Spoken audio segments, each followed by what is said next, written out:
Ce n'est pas encore le grand bac à sable désertique, mais celui d'une carrière non loin de Francfort. C'est moins glamour, mais nous avons le privilège d'embarquer avec Monsieur Dakar dans son mini confessionnal moteur action. Salut Stéphane. Salut mec, ça Plutôt va? sympa de te rencontrer. Bon, allez, on va faire un petit essai avec ta Mini. Super. J'adore ton bureau. Hein. Je te montre le circuit et je te montre aussi l'office. On est là dans mon office, dans mon bureau.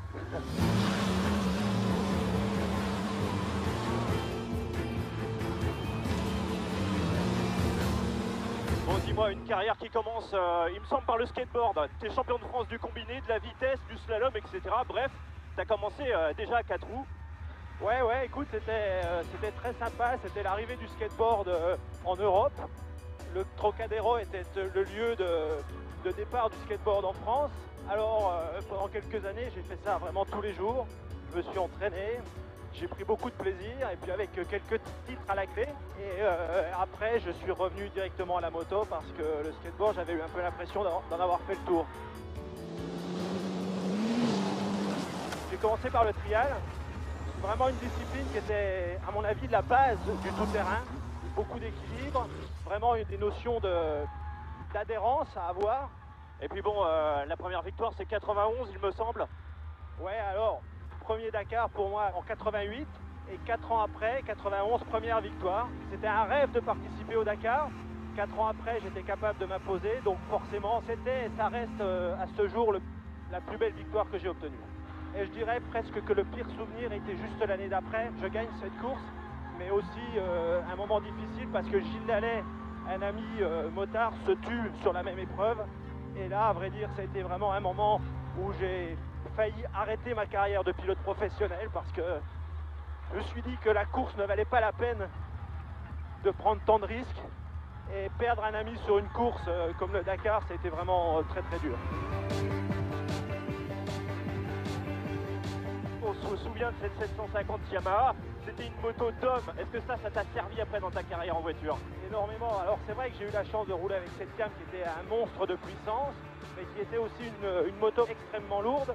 Et on ne pouvait pas se battre contre cette moto. C'est-à-dire que si on perdait l'équilibre, si on perdait le contrôle, c'était toujours la moto qui gagnait. Donc j'ai appris à piloter en fait avec cette moto très propre.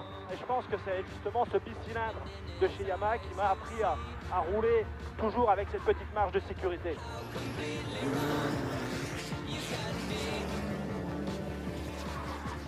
C'est plus cher qu'en Afrique, c'est qu'il est le trou. Ouais, plus rien. On va pas se mettre dans un rocher. 11 fois champion de France d'enduro en moto, 11 fois vainqueur du Dakar entre la moto et la voiture. Mais où est-ce que tu vas t'arrêter?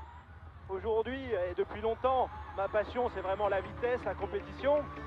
Et si demain on me dit tu arrêtes de courir, ça va être vraiment comme un enfant qu'on retire le jouet. Donc je sais pas quand je vais m'arrêter. Peut-être quand je me ferai une grosse frayeur, peut-être quand je verrai que je suis moins performant. Mais c'est vrai qu'aujourd'hui, pourquoi arrêter quand ça marche et qu'on prend du plaisir? Aujourd'hui, il y a du pour et du contre hein, sur la nouvelle version du Dakar. Qu'est-ce que tu retiens de l'ancien Dakar en Afrique par rapport au nouveau en Argentine surtout? En Afrique, c'était vraiment une vraie aventure humaine, où on savait qu'on pouvait passer des nuits dans le désert, se perdre, peut-être aussi perdre la vie dans le désert parce que on a vu des personnes manquer d'eau, de se déshydrater et pas être retrouvées tout de suite en plein milieu du désert. Aujourd'hui, la course en Amérique du Sud est belle, intense, sportivement très intéressante, mais c'est pas le même niveau d'aventure qu'on avait avant. Je peux pas dire qu'on regrette, hein, parce que chaque période a eu vraiment différents intérêts, mais je dirais quand même que le vrai esprit du Dakar, c'était l'Afrique.